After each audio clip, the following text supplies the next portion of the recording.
When you said we were going to get right into it, Pat wasn't playing. He didn't even finish his sentence. it's it's oh man. Alan, man, how are you doing? Yo, I'm good, Kirk. I'm good. I feel like the very stern "how you doing" means you got some things going on you want to talk about this morning. Everything good with you? Everything's good with me. I don't know if you are also on board with this. I completely forgot we were recording. I was in bed, relaxing, having a nice Sunday morning, a lazy Sunday morning. Dijon's by the side. I'm over at my headphones, listen to the UFC 296 press conference, and I'm like, well, let me take a look at the phone real quick.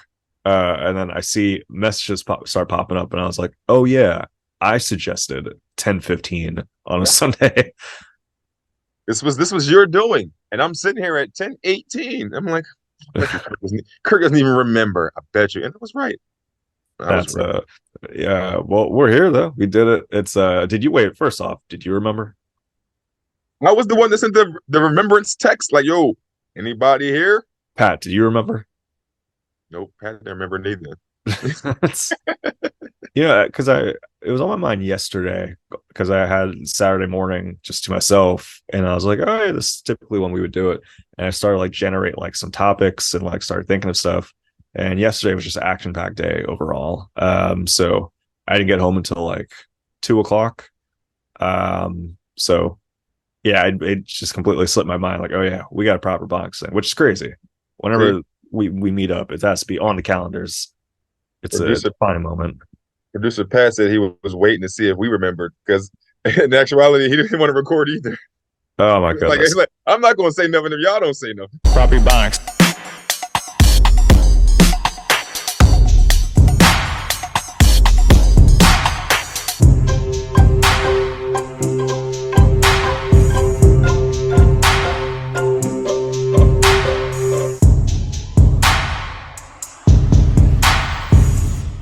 Welcome to Proper Bonics. Proper Bonics. We're recording the podcast, um, known globally. Some may say regionally, but for the most part, get the facts straight. Globally recognized podcast, Proper Bonics. I was at a company party last night for the work stuff, and yeah, they started doing the choreographed moves, the Cupid shuffles, the wobbles, and people were having a gay old time. So I was out there for a bit. So were you leading the electric slide? Because at most white people functions, they don't know the electric slide. And they depend on us to lead that. Yeah, they didn't play it. No, they didn't play it. They didn't play that nor the Macarena. I was a little disappointed in that. Those are only two choreographed dances I'm comfortable doing. With the wobble and Cupid shuffle, I'm not. I won't knock them. I get why it's like for like a decade straight. It's been like has a stronghold on weddings and corporate events. My biggest criticism with the wobble and the Cupid shuffle is that they're too long. Hmm. You start recognizing like towards maybe midway through the wobble and Cupid shuffle that the people doing it, they start to get a little like, I don't want to do this movement anymore, and that's why I don't join them. It's like I want my body to do what it's doing, and when it's choreographed dances, I'm confined to doing just little kicks for 5 minutes and a half, and I think that's a physical burden. I feel like you was racist. You feel like Cupid shuffle's racist? How You come? not you not liking it is racist. Towards the white population. We only got a few black line dances. You're saying the Cupid shuffle and wobble. You believe that's a black line dance? Well, producer Pat dropped it in the comments, and that kind of makes sense to me. Hmm. So it's not. No, I don't think so. I don't Okay, so think. give me the definition of a line dance because producer Pat confused me. When I thought it was a good idea. I think group choreographed dance. When I think of line dance, and when I think of that for Black community, I think the electric slide. When I think Cupid shuffle and the wobble, um, I think just celebrations that are diverse, but for the most part, for white people. Cupid shuffles for black people. I don't know. Have you seen the records lately? Have you seen the dance floors when the Cupid Shuffle comes on? It really depends on who's at the party, sort of thing. I want to say it's universal. Um, Producer Pat said he's never heard of the Cupid shuffle. That proves my point. White people don't know it. Pat, you've heard of the Cupid Shuffle. There's no way you haven't heard of the Cupid Shuffle. I don't want to know the Cupid Shuffle, and I know the lyrics to the Cupid Shuffle. That's that bonkers right there. proves your point. It's a black line dance. I I I think it's more universal. I think when I think Black Line Dance, which when you go to say if you want if you're at the club, you got like all your black people there, and you want them all to dance to one thing. It's kind of wild I put all black people in a club, but you guys want to do one dance. Are you putting Cupid Shuffle on? Or are you putting the Electric Slide? Electric slide.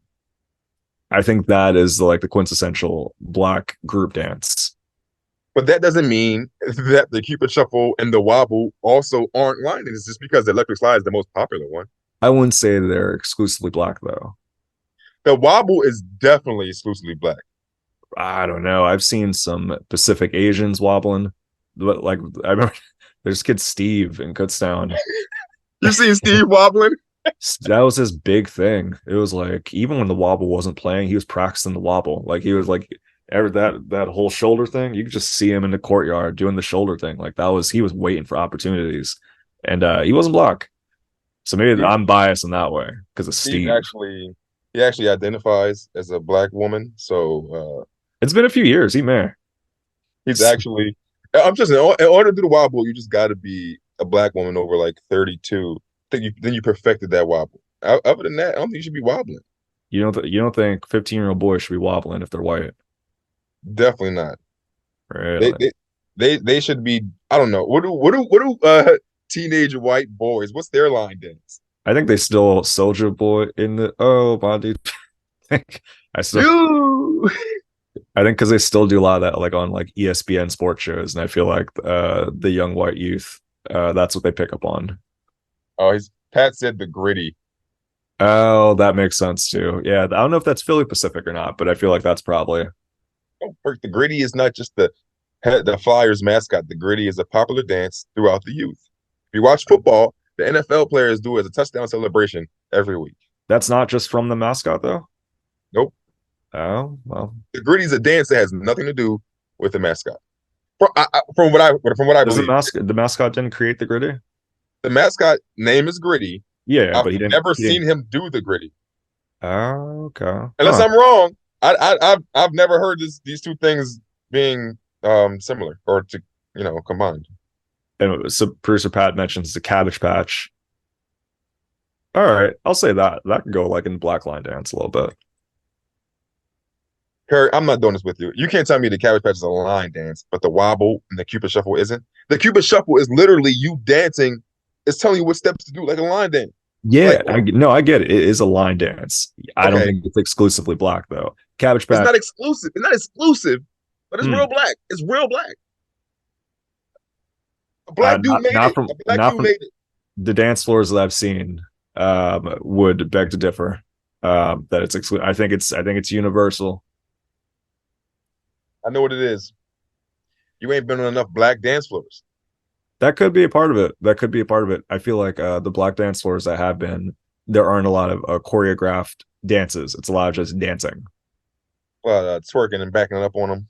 Not even necessarily twerking, but like moving bodies, sort of thing. That's my problem. I can't. It's not even a self-conscious thing. I just don't like the idea of like when I hear music, a lot of times my body moves without even realizing it. And it's like if I'm confined to like I gotta step to the left, step to the right, step to the front, step to the back for 5 minutes straight, it's restricting. It's a Bro, little racist when you think about it. So now the Cupid Shuffle is racist. I think Cupid Shuffle's a little racist. Black man created it for us, and now it's racist. The world turns, man. The world turns. That's how I feel when I see a Cupid Shuffle. People in there are like, Kirk, come over here. Come over here. Trying to get me in on it. I don't want to get in on it. Don't nothing turn but the people doing the Cupid Shuffle. Okay, that's the only thing that's turning around here. I don't know. I can't believe we started off this conversation like this, telling me that the Cupid Shuffle ain't the blacks. I don't know. I don't know. I can't say I've never seen it. You've been to more white functions than I have. Mm. I don't attend white functions for safety reasons. Have you been to any white functions in regards to shows lately? What's been going on in Alan's world? I've been in a very interesting place. I'm enjoying where I'm at. I haven't really vocalized this. Behind the scenes, me and producer Pat are editing the album that we recorded Nice. like a month ago. We're editing that. Um, Shout out to T. T's helping me with the artwork Oh, that's cool. for the album. I've been doing a lot of album stuff. I got a meeting with a publicist next week. What? Damn. Yeah, man, it's a lot of been going on with that behind the scenes while also trying to rebuild my set. Like, Mm. Get like a so new like album.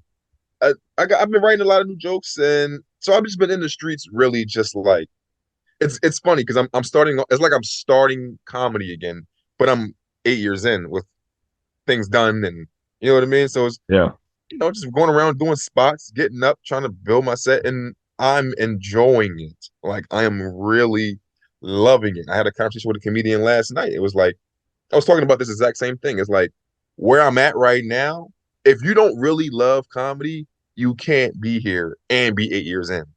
Mm. You know what I mean? Like it's like I'm starting over again. But I enjoy this. I enjoy the journey, the the audience telling me something ain't funny because I think it is. You know what I mean? Like just everything. Like I just, that's where I'm at right now. I'm in the mix, just running around, enjoying it, getting ready to put the album out soon, and also have a whole new set. So Ooh. Are you gonna have physical copies of the album? I wasn't planning on it, but I was thinking about having physical copies for merch. Like You if I was, should you should have like 5 exclusive ones. Only sell like 3. But then there's just like 5 that exist out there. I think that'd be kind of cool. Or make a bunch and sell them. That's also a good idea. But I like the idea of like, oh, there's only a few of these out here. The rest are for on like spot. CDs. Yeah. Who got a CD player anymore? I got a PS4 right there.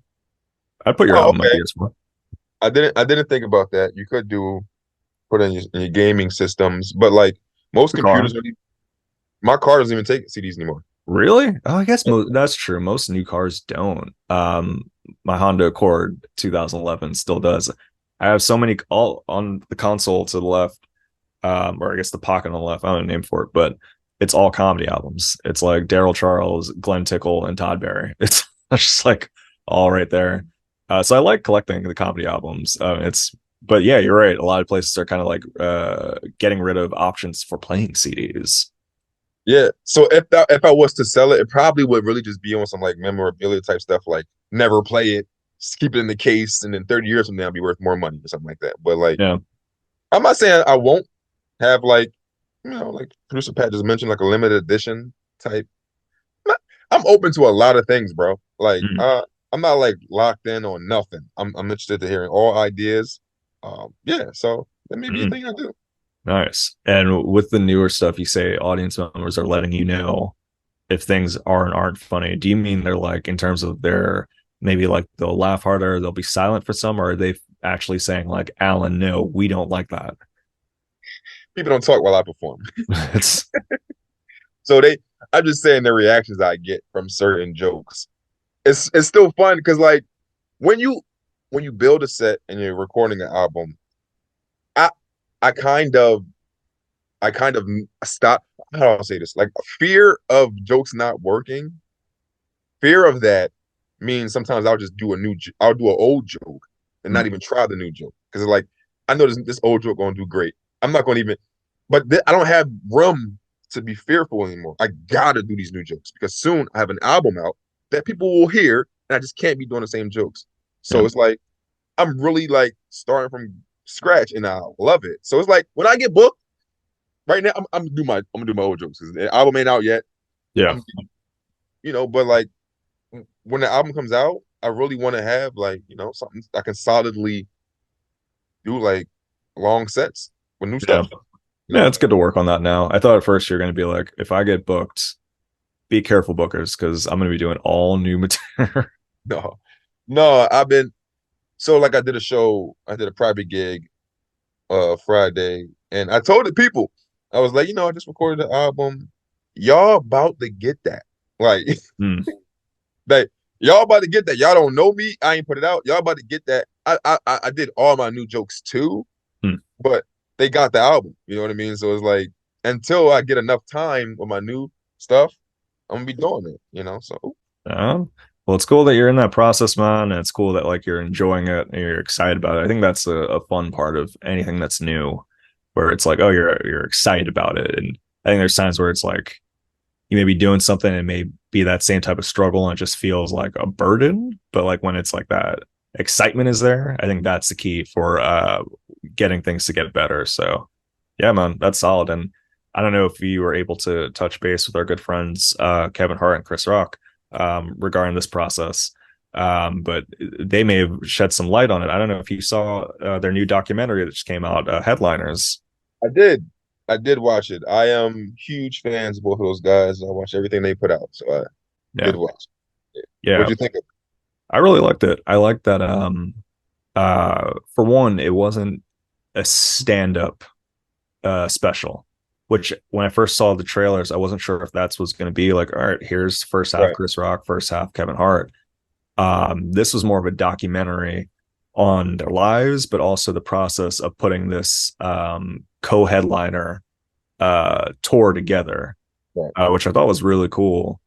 I also thought, and spoiler alert for those who haven't seen it, they don't really advertise as much, but they talk about how they try to get Chappelle in the mix and how on that third show, it essentially was three headliners. Like Chappelle was there in the mix. And that was, I feel like that was something that they didn't really put on the trailer. Like, oh yeah, the third act is going to have Chappelle as well. Yeah. So I really enjoyed it. And just seeing all that process, I feel like we've seen a few documentaries on Kevin Hart where we see like his upbringing more and more. But this shed light on a few other things. Like I didn't really know about his brother that much, and like when he was at like working on Fool's Gold and everything going on with his mom.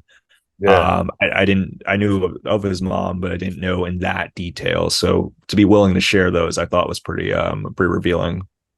They said that when Kevin Hart's mom was sick and passing away, Kevin Hart was working on the movie, and his brother, because his mom's wishes, didn't tell Kevin Hart what was going on back home. Yeah. I don't know. I don't know if I could. I was thinking about that, like if I was Kevin Hart or if I was Kevin Hart's brother. I don't know if I would agree with that either. Either no. If I was Kevin Hart, tell me, bro. Tell me. Mm, I don't yeah. know. It sounded like it was a timing thing too, because he did come back, sort of thing. Like it wasn't like he missed the opportunity. He did. It was just like not in the midst of recording because she felt that that movie was going to open different opportunities for him. It was like his first role. I think it was for, I don't know if that came after Soul Plane or not. I'm Uh, not sure. uh, I'm not sure. Chris Pratt, if you go Wikipedia, Fool's Gold with Matthew McConaughey and Kevin Hart, and then Soul Plane as well, just so we could have an idea of that. Because Soul Plane opened up some doors as well. But I get what you mean on that. That is a hard one, like withholding that information. I think a lot of families go through that too. Like when you have like someone that's like a prominent father figure or mother, grandparent, especially, and they don't want you to feel they don't want you to see them suffer, but they also don't want you to sacrifice your way of life for tending to something that they're going through. And a lot of times, the people, the children in that situation, they feel almost remorseful because they didn't get those opportunities to be there for them, like how the person was there for them growing up. So it sounds like you felt a little bit of that. Yeah. Producer Pat said Soul Plane came out 4 years before Fool's Gold. Okay. And Fool's Gold, I'm sure, opened different opportunities. You're working with different people and all that stuff, but Soul Plane, got a lot of opportunities with that. That's it. But who am I to say? I don't know. If I was Kevin Hart, I would be upset. He probably was upset at the moment, in the moment, at his brother. I guarantee he was. But if it was his mom's wishes, kind of hard to fight that. Um, You ever been in would that you? situation? No, no, no. I Not have even not. necessarily like a parental passing or anything like that, but like just a family member being like, hey, this is something going on with me, and I would prefer if you did not reveal it to other family members, although it's something that other family members would find very significant, and not even like a bad way, but it's because in a caring way. Um, I've been in that situation, and Really? yeah, and it's difficult. You want to honor the person's wishes, especially if they're in that situation that they're in. So I imagine for the brother, Kevin Hart's brother, kind of honoring his mother in that. Like she's not only going through something, but this is the wish that she's has and maybe one of her last wishes. So it's hard. Were you the Kevin Hart or were you the brother? In this situation, I was the brother. Yeah, that's tough too, man. Did you do what they asked you to do? Yeah. Okay. Yeah. Yeah. Yeah, that's tough. I don't. And I think the brother did the right thing. I think it's just I know it'd been really hard for me if I was Kevin. You know what I I think it'd mean? been hard in this situation, like when it was happening, but 10 years removed or so and so, maybe you're able to reflect on it a bit more of like, and kind of take emotions out of it and recognize like, okay, well, this is what the person wanted for me. But it's a combination of different things. Who knows? Yeah, Maybe it is still a little. yeah, yeah. You said maybe he's still little. Is that what you said? That would have been my subconscious. But yeah, I was saying maybe he still has a little, or if he had at the moment, he's. It is funny. I didn't. So I always knew that he went by Lil Kev. I didn't know he was Lil Kev the bastard. Yeah, I did not know that. That's that's so funny. I read that in his book when he wrote his first book, and yeah. that had me cracking up. Lil Kev the bastard, like who? Why? It's yeah. That's Why would you make that your first your I, comedy name? I do in terms of like street names, comedy names, just stage names. I do like the idea of having bastard somewhere in there. I do enjoy that. I think that's good. Kirk the bastard Griffiths. Yeah, it's I can see it uh, though. yeah, a little bit. KG I the think bastard. one thing that from watching the headliners thing that I took away from that I know a lot of comedians when they heard it, it's like, wow. Dave Chappelle said he does like 13, 14 shows. He did When he was 13, younger, 14 yeah, he would do like and he said like, oh yeah, just small 20-minute sets. Where it was like, so you're doing feature sets 14 times a night. one night in New York City. Yeah. So you can't do that now, but Mm. I mean that's how you get better, bro. And it's crazy. Like, what's that? 20 times 10 is what, 200 minutes a night? Yeah. Well, You get so much better. That's why he's where he's at now. well, I think that with him, Seinfeld, a lot of the comics on there were saying were just like the speed of New York is a big advantage of like having different opportunities. Like you may not be able to do 14 shows a night now, but there's still that like you could do multiple shows versus like say you're in Lancaster and at most maybe you could do like a mic and a show or a show in Lidditz and Lancaster. Shouts to me, that's all we doing. Plugs later on. But like there even like in the city like Philadelphia, like there's opportunities to do multiple things, but New York, because of its proximity and just how much comedy's around, it does allow you to kind of have more developmental opportunities. Do you, Yeah. I mean, it sounds like, and that's something that like you're going through as well, of like being able to be there in that way. Yeah, I went to 4 shows last night. That's Like crazy. I didn't perform at all 4 shows, but like the fact that you could it's 4 comedy clubs on one street. You know what I mean? Hmm. They are doing 4 shows a night. Or was it McDougal? Google. Yeah. Hmm. So McDougal slide pops off. slide Yeah. got the Comedy Cellar, Grizzly Pear, Hmm. Greenwich Village around the corner, you got the comedy shop. You got a bunch of stuff. Um so I was thinking because I from watching headliners and just being a comedian in the game, um 20 minutes per show, 10, 11 shows a night, 14, whatever he said. What that does is make you a headliner, right? Hmm. I think that's one thing that I've seen a lot of comedians, a lot of artists in general, a lot of artists, they're looking for a way to make a living off of their art. And a lot of comedians that I know, and you know too, are in this place where they want to quit their jobs. Hmm. And I kind of want to just show them headliners, right? It's Okay. kind of like if you ain't a headliner, don't quit your job. You're saying features should not be quitting their jobs. Features should stay at Best Buy. Mm-hmm. Yes, features. I said it. I said it yesterday. I don't think you should. I don't think anybody should just quit a job. You should get fired. Like that's what you should do. You should get fired and get on unemployment. Okay. I get that. And I said it like because like if you how do I say this? So there's a lot of comedians that they're funny, right? They're funny. Right. But they don't have. I think in order to be to the dead ass quit your job, you need an hour of solidified funding. Hmm. You need to be getting booked to headline. Yeah. An hour early, yeah. I would because I was equating an hour to a special, but not even necessarily that, but like an hour of like touring, an hour. Yeah. Like, yeah. No, I agree. And I think that that's one thing from watching headliners. I was like, oh, these guys are headliners. So even when like Kev and was going back and forth to Philly, he was selling shoes. You know what I Yeah. mean? Like he had a job. Yeah. It's a what was it? Shoe circuit? What was the because I remember the name of it sound familiar, and I was like, oh, I wonder which one that could have been. But yeah, no, I agree with you, and I like that logic as well of like you should try to get fired because then you have the backup of unemployment. Although I don't know how unemployment works for like freelance comedy because can you get unemployment if you're touring and making X amount from comedy? Oh, Kirk. Just depends on how illegal you want to be. All right. So look, let me break it down for you. If you are allowed to get unemployment if you are a self contractor. Okay. So like at the end of the year though, when you file taxes, you gotta just know what you're doing. You know what I mean? So it's like, how do I explain this? Do you want to explain this? I was about to say, man, I don't know. Like we're putting this online. Yeah, I want to explain it. It's not. I'm not doing anything illegal. I'm not saying this is something that I do. I mean, done it. Bruce Pratt, if you could edit out that wink that he Nope. just made, if you could just edit that out, it's not going to be helpful for his situation. I'm not. I'm not saying I'm doing it, but I'm not saying I've never done it. Okay. That's well. So I think the taxable amount for comedy in one show at least is $600. So if you make over $600, I don't know if that's still the case. I know it was like in 2018.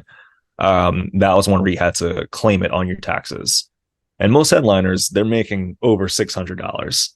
Um, you're saying in some situations though, you can maybe state like, oh yeah, no, I did do a weekend at the governor's ball and I only made $400.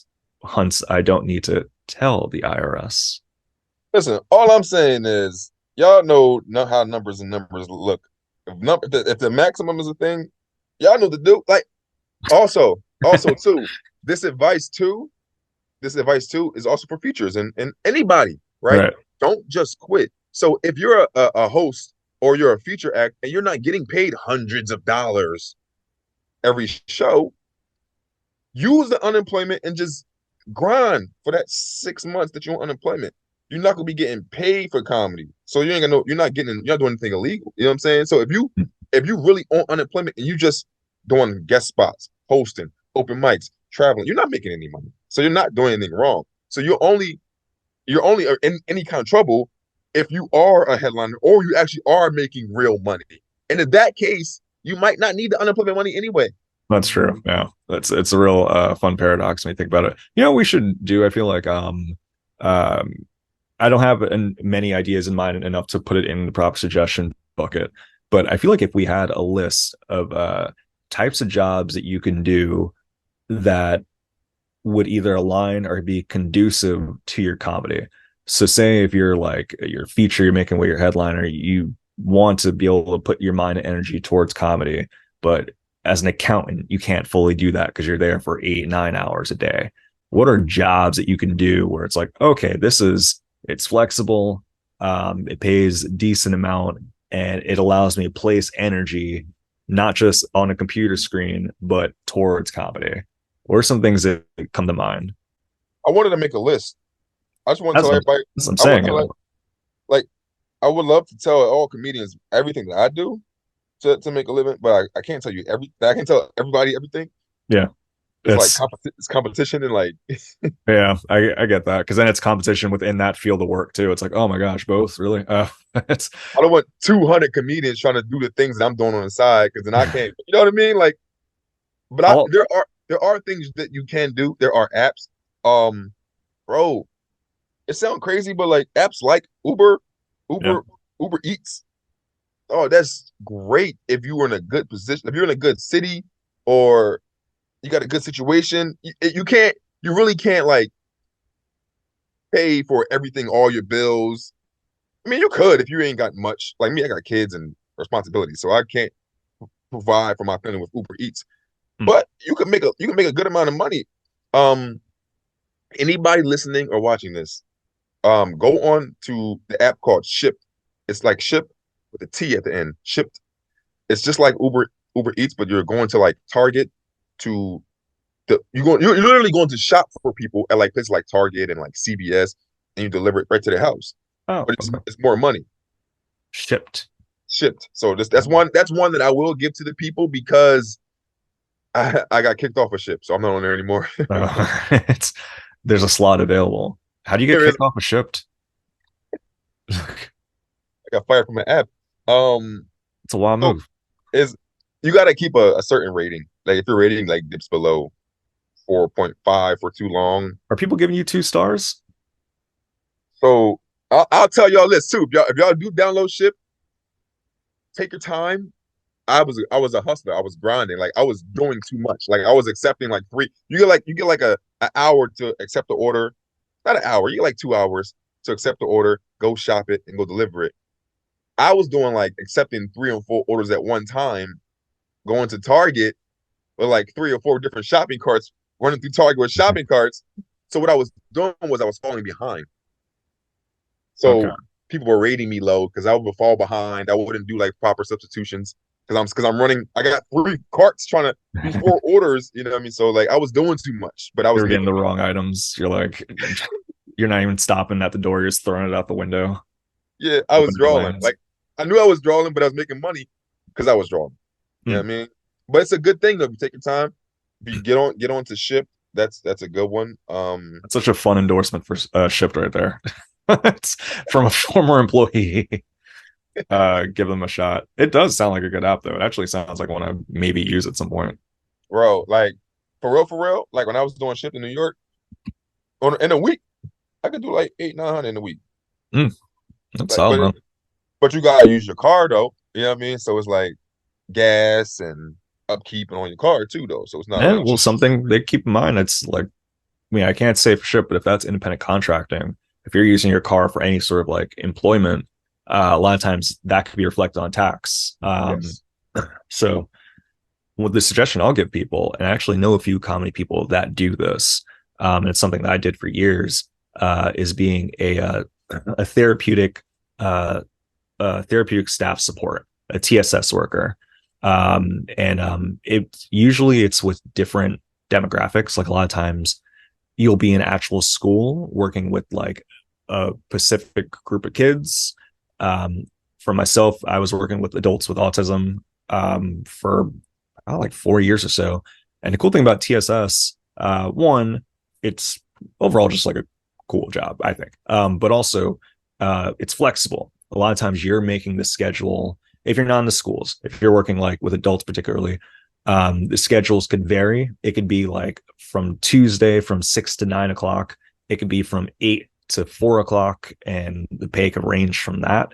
But that sort of job that allowed me to really like do tons of mics because it was like I had that flexibility. And there's some days where it's like I didn't need to be up until 11 a.m. And it's like, all right, well, I can actually stay out because I don't need to wake up early, sort of thing. I think that's one of those jobs that I know a lot of comedy people already do it, but for those looking for an opportunity like that, that does pay reasonably well, depending on the agency you're with, and you're looking for that flexibility, consider it. Yeah, I like doing that. My friend used to work with somebody like that. We used to eat. We used to go out to eat with them all the time. Well, that's the thing too, Yeah. because well, beyond just like the comedy aspect, there is well, two things to it. Like in my case, a lot of times was like clients would like to go to like the library, and it was adults, so you're encouraging independence. So like they're on the computer, you're with them, but you're not necessarily like you don't have to be like super attentive in sense of like keeping your eye on them the whole time. Right. A lot of times it's actually the opposite. A lot of times it's like, all right, for support employment, do your rounds around like the cafeteria that you may be working at, and I'm gonna back up and let you do your thing while supervising from like kind of a distance. Those are opportunities where it's like, oh, I now have a little bit more energy that I could put into something else, like comedy writing. So it's good in that way. But also, it's good in like the entertainment aspect of like a lot of times clients want to go to movies, and it's like I like movies. It's like, and then a lot of times you'll get reimbursed because it's something you're doing something that your client wants to do. Um, it'll get dicey though, because a lot of times it's like, who picks the movie? I remember one time we missed the movie that the particular client wanted to go to, so I was like, oh, I know another good movie, let's go see Denzel Washington in Fences. uh, 2 hours and a half later I felt very bad because I was like, I don't think they enjoyed Fences, but good movie. You got to find a guy that likes to go to comedy shows. All right. I did that once I did it once. And it wasn't for a show that I was on. It was for, I was going to be on it the next day. It was like Music Fest, and I wanted to just peep it before being on there. And then I was like, yeah, let's go to this. And then it ended like at 11, but they were into it for the most part. That's But so funny. yeah. Kirk getting them to buy tickets to Kevin Hart and Chris Rock. It's just swaying them to do things that I would like to do. It's like, You like strip clubs? What about libraries? uh, well, if you're enjoying Proper Bonics right now, which we know you are, and you're like, man, I gotta see this live, I gotta hear these voices live, I gotta touch Alan, we want to let you know where we're gonna be on December 22nd in Easton. Bob Patel put on a cool show. Check out his Instagram page, check out my Instagram page to get more details on that. December 29th, Mickey's Black Box Theater, a comedy and burlesque show. On December 29th as well, Alan and I, we're in the building. That's going to be in Lancaster. Alan, what's the name of that venue? I think it's 6th floor. Yeah, check out that. January 20th, just early heads up to the people. If you're in Bethlehem, Out of Towners Part 2 in Bethlehem, Steel Stacks. We got a crazy lineup coming in from out of town to brace the stage. It's going to be a nice time. I got 4 headlining dates coming up for you, right? December 29th, Kirk just told you about that in Lancaster, PA. But then in January, the first weekend in January, 5th, 6th, and 7th, I'm doing a worldwide headlining tour. The 5th, I am in Gettysburg, PA. The 6th, Saturday, I am in Egg Harbor Township, New Jersey. On Sunday, the 7th, I am back in Carlisle, Pennsylvania. That show will be hosted by our good friend, producer Pat. We got a brunch show. Check us out, you know what I mean? Follow us on our personal pages and at Proper Bonics to keep up with all of our good news and our bad news. No, we don't post bad news, just the good news. Keep up with us. Yeah, and when you come out to this, maybe you can give us some prop suggestions and something we'll consider for the show as well. Thanks. Speaking of which, man, I don't think we've told the people about it. We had a library adventure. We told the people about that. I don't think we told, bro. We went. That was. I remember coming on here and we talked about going to the library, talked about going to the bookstore. I remember that. I started talking about. I was like, "Yo, bleep out the bookstore." I didn't want people to know what name it was. Remember that? I remember all this. Bookstore. We didn't go to a bookstore. Oh my God! I told you the bookstore gave me anxiety because there was books everywhere.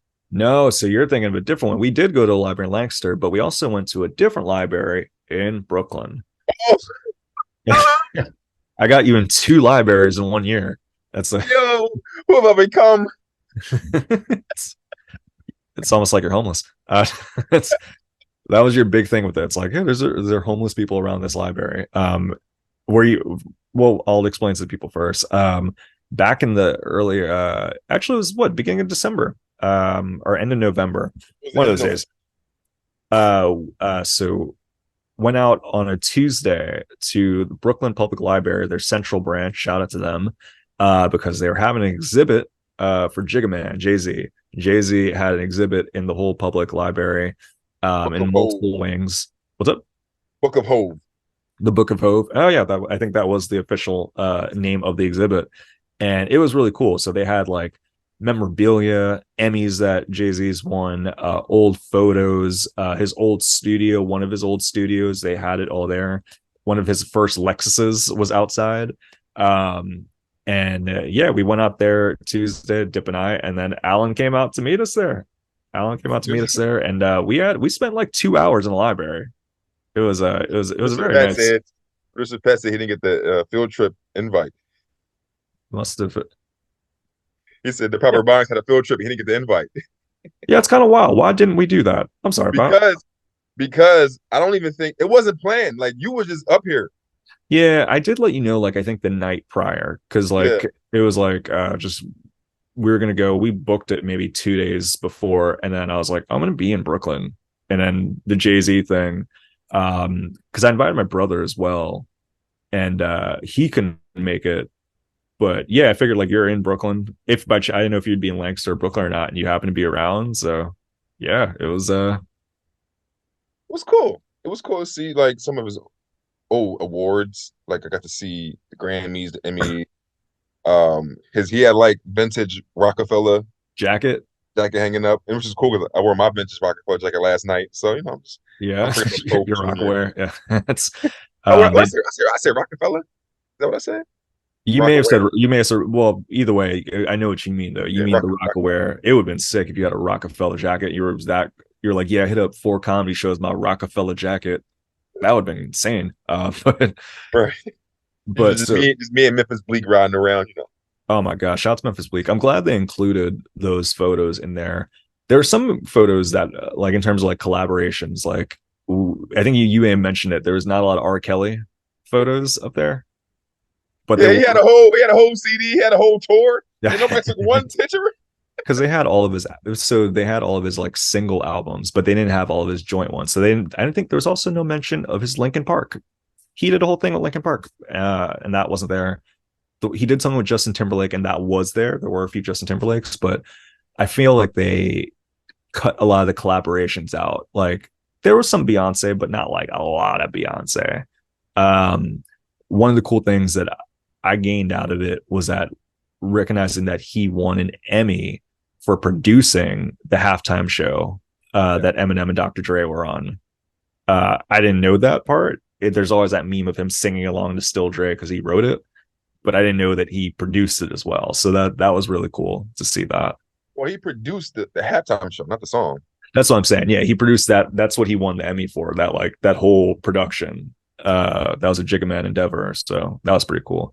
What Um, That's what what he signed up to partner with the NFL to do. When he there were photos of Roger Goodell as well, which is kind of wild. What would you say was your biggest takeaway from not just the Jay-Z exhibit, but being at the library with your boy? um my biggest takeaway from being at the library was that people love Jay-Z. Yeah, Like, I know Jay-Z is like polarizing figure in rap and all that, but to like do what he did to the library, to turn it inside out like that, yeah, and people for a long time, for weeks, coming out and yeah, to see it. I think it said a lot, bro. Like I understood his impact, but like that's crazy. yeah. Well, it's in Brooklyn too. It's like, yeah, so People were that's a thing. traveling. Like people were traveling to come to Brooklyn to see it. Like Your boy took an Amtrak. Got an Amtrak at 7:30 in the morning on a Tuesday. It was, yeah.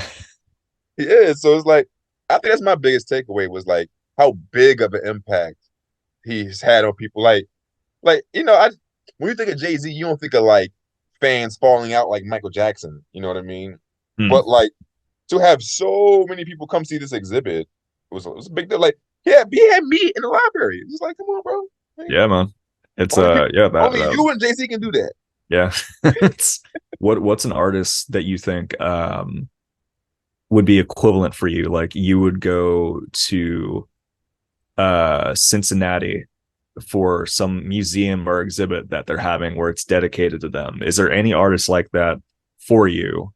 And who would it be? Um, Doesn't have if to be they, rap. I'm not. 'Cause for rap, probably would be Jay-Z or Yeah. Nas. Um, if they had you said you said Ohio. If they had a Chappelle joint, I'd go see it. Yeah, that would be cool. At Yeah, I Ohio would. one, that would be like right next to his farm. Yeah, I'd do that. Yeah, that would be a fun one. Yeah. definitely. I would definitely go check that out. You know what I mean? Just to see like the timeline from like early. He started at 14 doing comedy, so it's like, Yeah. I'd be cool to see that. Yeah. What about you? If you could pick anything, Outside of Jay-Z, because Jay-Z's probably like that. In terms of like music, Jay-Z and comedy, it would be Chappelle. Um, there's a lot of like not smaller names oh, I necessarily, know who. but Dostoevsky. yeah, that's very good. Yeah, actually, solid. I go all the way to Russia. Um, I don't come back. Kirk Man, Grommer. yeah, very good. Yeah, no, right. That's what it's your boy BG right here. That's yeah, I would say Dostoevsky would be a big one, but also like I'd go to like some. I don't know if I would like travel for a lot of different things, but like there's a lot of cool ones, like a Todd Berry one, a Hannibal Burrs one. Mm. Hannibal Burrs one would be pretty cool because I feel like we don't really know much about him. But I love his comedy and everything he does. So, and his raps now too. I don't know if you notice, he's a rapper. Dog, I hate his raps. You hate his raps because they're comedy raps, or because not all Bro, of them are comedy raps. bro, he don't have no flow. I love Hannibal Buress. I love his comedy, but he don't have no flow. Just being honest. He don't have Mm, no flow, bro. We rap. He ain't got no flow. You know he got no. You just like him as a person. I do. Yeah, He ain't got yeah. no flow, bro. He ain't got no like his flow. He may be saying something cool. Yeah. His flow trash. So you know, He can't ride a beat, yo. who they say this about as well. Sometimes they say this about RZA from Wu Tang, is that like he doesn't flow with the beat. He kind of just goes. He says cool stuff, and it just he's producing the beat, so he makes it work, sort of thing. So that's a common criticism. Listen, RZA definitely has he had a speech impediment too. I think that plays a part into Uh, his thing. But yeah, I fuck with Hannibal, but like rap don't fuck with him. Damn, that's that's a wild line right there. Did Bruce Bat said, did you guys see ODB's son was in Wu Tang now? Young Dirty Bastard. Is that his official name? Young Dirty Bastard is really his name. Okay, that's what I thought. I don't know if he's an official member or not. Because I know the unofficial, like if they have tons of affiliates and all that stuff, but in terms of like they've added two people since the original nine, Capadonna and Redman. I don't know, Young Dirty Bastard, if he's in Wu Tang now, that's cool. He's not officially in the Wu Tang now, but I seen that Wu Tang is on tour. He's filling in for his dad, so it's like Okay. when they do his songs and stuff, he'll hop out and come do this, which is dope. You know what Yeah, I mean? that is Like, cool. he's not an official member. I'm sure he's like as close to official as you can get it. You know what I mean? Yeah. Like, It's oh, museum wise, I would go to a Wu Tang, particularly a Ghostface Killer one. mm, That would be cool. Go to Staten Island for that. That would be nice. okay, go to what's the name of the project? Stapleton. Go to Stapleton and check it Yeah, I out. think that is it. Yeah, that would be. Yeah, that would be a fun one there. Um, I'll be honest. I for this episode, I don't necessarily have a proper suggestion, nor necessarily a goal. But I would like to share something that I've been doing. Okay. I'm still in the process of doing it, so I don't know if I'm going to recommend it. That's how serious I take proper suggestions. I'm not going to suggest if I haven't done it yet, but we'll do a different segment for this episode. Bruce Pat, if you could put on the music for things Kirk and Alan are contemplating, if you could do that. Some nice contemplation music. Oh, yes. Thinking music. For this contemplation, I want to note that what I'm doing right now, you know, your boy and his monthly challenges. I wanted to do a challenge for December, and I noted one of them, the right one nice thing about yourself per day. That's Yeah. like a mini challenge. It's happening, but it's a mini challenge sort of thing. Another part of that challenge, because I was like, all right, that's a mini one. Let me add something else to it. Is each day creating a list of 5. It could be about anything. It could be your top 5 rappers. It could be ways that Santa Claus is delivering gifts. Top 5 ways that he travels throughout the nation. It could literally be anything. And so far, it's been a practice in writing. I noticed that a lot of my stand up are list. Like I list things in my stand up, and I was like, oh, what happens if I just I dedicate a whole thing just to doing lists? Because I like just listing things, and that may generate some more content or just more material. So that's been happening for the last 17 days. I haven't done mine today, but that's something that I'm contemplating as a writing practice of just like right now I'm just doing it for like 5, and it can be anything that I'm thinking of that day. Sometimes not even comedy related. It's like 5 reasons why I should be doing this task or something like that. Yeah. But if it's something that I find that I'm getting more and more out of, it could be good down the line. Just like, okay, well, how about have list of tens? How about have list of 20s? What if these lists are generates into blogs or articles that you want to publish? I don't know if I'm going to do that necessarily, but I think it's so far it's been a cool practice. And once I'm done, I will let people know if it's worth giving it a shot. But right now, I'm with it. I think the list thing is very good for comedy writing. Yeah, Comedy is you've heard this before. Comedy is is list of three is what it is. I've heard like bits of three. Yeah, bits of three, list of three. So like for me, like one joke that my reparations joke. Um, I do that. Like I'll write my jokes be lists too. So it's Yeah, like my reparations joke. I have one part where it goes, Black people need to come up with their own reparations package. yeah, That's just me about list. to list. Yeah, exactly. It's interesting to recognize that like within your stuff too, like because I think a lot of times people see it as like uh, jokes of three, like if you have to hit three and third is like the big one sort of thing, but essentially those are lists. So Yeah, like if you just like have a list of things and it's like a list that's just fun, a lot of times you can revolve a bit around that. Like I have that bit about movie spoilers, and it's like a list of things, and that came up from like making a post for a show that I was on with Pat, I think actually, and it was like come up, it was just like making a list of just like reasons to attend the show, and then I started to come up with more and more things. I was like, oh, and then somehow it generated into like the movie spoiler one, but it started with creating a list. So I think it's a good practice to have just lists. But also, I almost want to say I will recommend it. And I kind of do, but I want to complete it first before I bring it to the people. I think it's great. I write in lists like that's how I expand my jokes. You know what I mean? I'd be Yeah. like, yeah, I love when I get to a point where it's like, okay, now I get to list some things. Like I Yeah. swear, That's the fun part. yeah, it's like, all right, here go one thing on my list. I'm gonna make that one thing its own joke, and then you Yeah. know what I mean. So it's like, yeah, This is like working backwards a little bit because it's like come up with the list first. And then it's like, all right, these are like fun statements. What can I make this about? Or what is this? Maybe you'll have a list, like I mentioned with that post, like it was dedicated towards like list reasons why you should come to a show. And then that generates into something completely different. So it's a fun practice. And yeah, it's cool to hear that you also have something similar.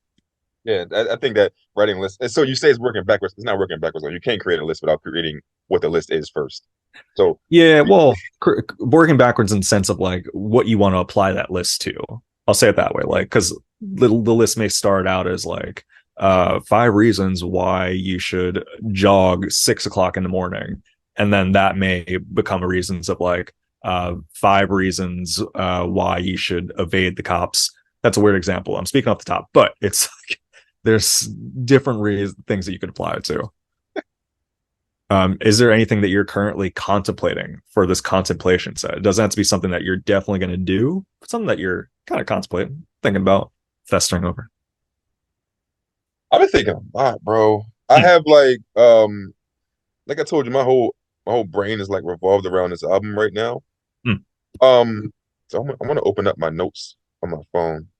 Um, yeah. So one thing that I will, don't do that. Never. If you're having a baby, don't drink in the labor unit. I did that once. It's not good. Wait, Um, what? I Was was that going just through a my note that you had? because it's gonna be one of my jokes. I'm writing a joke about me drinking in the labor unit one time. It All was right. Oh, well, all right. Well, if it's yours, that's stress management. I like that stress management. Contemplating. I've been contemplating not being messy. Okay. I've been And feeling real messy. like food messy? Mhm. Hmm. Online messy. Oh. When I think a lot, so it's the problem. When I think a lot, I really, we all think, but like, Hmm. I'm a troll, so like I'll go online and say what I think, and I don't care who it bothers, you know. Hmm. So like something I've been contemplating. I talked about on Facebook about reaction videos. Okay. Talked about how I don't like them. Talked I think I about saw that. I think I did see that. yeah, I think that's what I've been. That's what I want to go with. I want to go contemplating being messy because I've been losing to messy. I've been losing. I've been mad messy recently.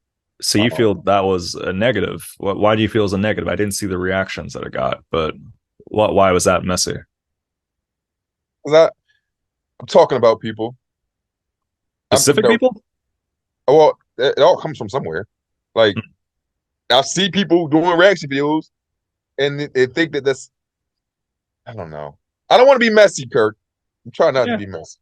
Yeah. Um, I think we both share the same take on reaction videos and just a matter of like kind of using someone else's content and then putting your face over it. Like, and it's like, all right, well, was that actually like your creative endeavor?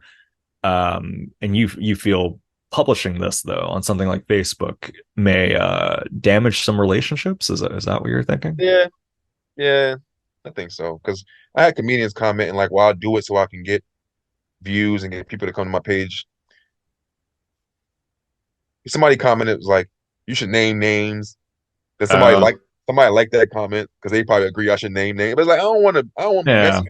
I just try and give good advice. I think the first half is whether it's advice or just your take on things. I think that's fine. Naming names, I think that's probably going down into the sewer a little bit. I wouldn't do that. And I also said I want the comedians to stop feeding the algorithm because you're putting out content that you don't even like, and neither do I. So I said that. I saw that too. That's pretty funny. So what happens is I sit back, I look at the landscape, and then like I know people need to hear this, but I know somebody's gonna be like, he's hating, he's me, but uh, yeah, it's a fine line. Like I feel like you and we share a lot of sentiments when it comes to comedy stuff. I feel like where you and I are a little bit different. Like you don't hold back as much. Like you have less reservation, and maybe more desire to like maybe post things. Whereas for me, I'm just like it's not there. Like I'll talk to you about it, sort of thing. But I feel like it adds a whole other element once it's like online, because then people chime in. They only know like what they see on the post. They don't know like the nuance of what you're saying, like, and like where you're coming from and your experience with like React videos and all that. Um, so yeah, I get that contemplation sort of thing. At the same time, though, I don't knock yourself too much. Like you are making funny stuff. that's the thing though. You said contemplate. I do contemplate this sometimes. Like I be thinking like, yo, I know I'm being messy, but they gotta hear this. So Mm. I do post it. Yeah, this is a good segment. Contemplation, where we're things that we're like kind of like iffy on, we're like, I think maybe. I just did it. I contemplated it, but I went on ahead and did it. It is what it Yeah, is. tune in future episodes for contemplation, maybe a segment we do, because what's good about it, we talk out our contemplation and perhaps we come to a resolution. Exactly. Oh, I know we're probably gonna dip out soon, but I wanted to touch on this for the people. Your boy is not going to leave you hanging when it comes to a major UFC event. And a lot of you, this may be the top MMA podcast for a lot of people out here. They like they like they like comedy scene and MMA from Kirk's point of view. And your boy has to talk about UFC 296. Oh my gosh, bro. Have you seen the headlines at all for this? As someone that doesn't really watch, have you heard any headlines from the last UFC event? Who fought? What happened? So it took place last night in Las Vegas. It was the last card of the year. It was headlined by the welterweight championship of Leon Edwards, champion, versus three-time contender Colby Covington. You may know Colby Covington as being the very brash, so I want to say pseudo Republican, very into Trump. He has the "Make America Great Again." He takes Yeah, photos of Trump. I know you're talking about. Yeah. Um, Beyond that, this card was stacked. There was so much on this card, in terms of big names and such on there. One of the big headlines that came out of this is that during their press conference on Thursday, they do this before they have the fights. Colby Covington, who's known for his trash talk, he at one point noted that to Leon Edwards, who he's facing, he was like, Leon Edwards, I'm going to take you to the seventh layer of hell. And when we get there, maybe we'll be able to say hello to your father. Background: Leon Edwards' father was killed when he was 13 I guess he was I guess I don't know if it was some sort of gang affiliation. I guess that was the thing Leon has spoken on in the past. Leon Edwards, a cool collective guy. But that he ended up throwing something at Colby Covington during the press conference. It got very heated. And I want to say I'm usually kind of like whatever about the trash talk. A lot of times it can be entertaining. It can build up the fights. That line in particular, though, it put a very kind of ominous view on the presser. I didn't care for it so much, and a lot of people felt this way. So these two met yesterday, Saturday night, big event, last one of the year, and spoilers for those of you who haven't watched it yet. Leon Edwards came out the champion, and still through unanimous decision. Colby Covington, he looked a little bit slower than usual. He didn't really put the pace on. He's known for his wrestling, and he actually got out wrestled by Leon Edwards, which was crazy to see. Shout out to Buffalo Wild Wings. They were able to have it there in Glen Mills. We were able to watch that there. Pat, I'm curious your take on this afterwards. But just wanted to let the people know and also share it with you in case you see it on ESPN later. He better have one. Talking about his dad. I know. That's the thing. I was like, if he were to lose that, it's like, because Colby Covington, he's done that before with other people, not necessarily to that level, but he's talked so much trash, but he's also very good. And he's beat them afterwards. And a lot of times people say that mentally affects the fighters after. So this is a big win for Leon Edwards. Who knows what's going to come for him afterwards? Perhaps him versus Bilal Muhammad, maybe. But the welterweight division is definitely popping off right now. Well, I'm just happy that Leon. I know Leon's black. His name's Leon, but I'm Yeah. just happy that he won because I support all black people in all things, especially when somebody's talking about your dead daddy, because that's crazy. Yeah, it trust me, bro. The line was bonkers. It was like oh my goodness. Even the president of the company, it was like he didn't like that line. It got ugly. I don't mind it. I don't mind that when it Yeah, comes to trash talk, though. Like UFC media day, I'm gonna put you in hell with your dad. That's that's brass. I wouldn't have said it. I wouldn't have said it. yeah. But, But that's that mean. bro, I'm cool with trash talk, especially when it's clever. It's like a roast. It's like a roast. Like, all right, so roast. And shout out to Megan Guts. I went to her roast on Tuesday. It was fun. But there's that line of like, all right, the whole intent is like to say something mean towards person, but it's that balance of having it be clever. I think with trash talk with combat sports, it's like it's mean, but it has some tact to it. If you're just saying things like, yo, your dad's in hell, it's like no one really feels good after hearing that. No one really it spikes emotion, I guess, but I don't know if that's necessarily the emotion that's going to get fans on your side. It was a damper on the event after hearing that. So that was my take on it. Yeah, I can see how it could be a damper. I can see that. I wouldn't have said it, but I can see how somebody what they call a little Trumpy does would say that. So I can see. Yeah, that's true. Yeah, a little bit of background. Um, cool, man. Well, with that, I'm going to the rest of my day is finish up some Christmas shopping. We're probably going to watch a movie. You boy may do some cardio. Who knows? But you got anything lined up? You want to let people know about any shows or anything like that? Oh, big one. Me and you, we on the joint on Yeah, December 29th. December yeah, that's 29th. gonna be fun. We had Why six. I at think it's called Six Floor. yeah, Is that what it's called? It's at the Candy Factory in Lancaster, PA. You know what I mean? yeah, Uh, proud Follow of either one of us or Papa yeah, Bounce. You know, just come through. You know what I mean? We're doing a good time. We're doing jokes and jokes and jokes, you know? yeah, So man. This is gonna that be way. a cool one. Tickets are on sale now. You want to get this one because you'll be listening to this before it comes out. You want to get tickets sooner or later because this one will sell out. So just a heads up to people. Try to get tickets. It's gonna be a fun one. And if You're doing you another show that day too, right? yeah, are you doing another one too? You said. No, but if you're doing another one, I'm coming. Oh yeah, come through. So I'm gonna be doing this one before our show. Yeah, So this is at the Mickey's Black Box Theater in Lidditz. They're doing a burlesque comedy show. nice. So me, Jackie Manhan, Joey Tepidino, and a bunch of burlesque dancers. We're gonna while out. I'm probably gonna be like the first one up. So I'm gonna do my thing. I wish I could stick around because I haven't seen Joey in a minute. So I don't know if I'll see his set, but Joey's been popping off. I He's thought gonna be I doing thought just you burlesque. I thought you were going to say I'm gonna stick around. I haven't seen titties. Oh goodness. Aye. Come Quickest on. You know, burlesque you ever. know, you know your boy. You know your boy. You know how outlandish that statement is. That's um see and if you're around Lehigh Valley on December 22nd, we'll be doing a show. Bob Patel, myself, and David James is going to be on that one. So that's going to be a fun one. So yeah, Nice. come through for that. And yeah, shout out to Ethan, my good friend Ethan, his birthday on the 27th. Happy birthday, Ethan.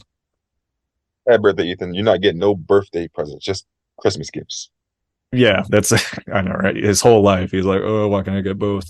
All right, yeah, we out of here though. Let's get this Sunday popping. Thank Cool, y'all for man. listening. Yeah, like, download, and Share, make sure subscribe. to, yeah, and write your list. It's too Yeah, late. It's too late. If you ain't got a list. Oh, I'm thinking Christmas lists. You talking about those lists? My I'm fault. talking about lists. I'm talking My about a fault. list. Yeah, I'm about to say it's too late for Santa. It's too late. a list as to why you should have created a list earlier in the month. That's why I think that should be it. Later, everyone. See ya. Peace.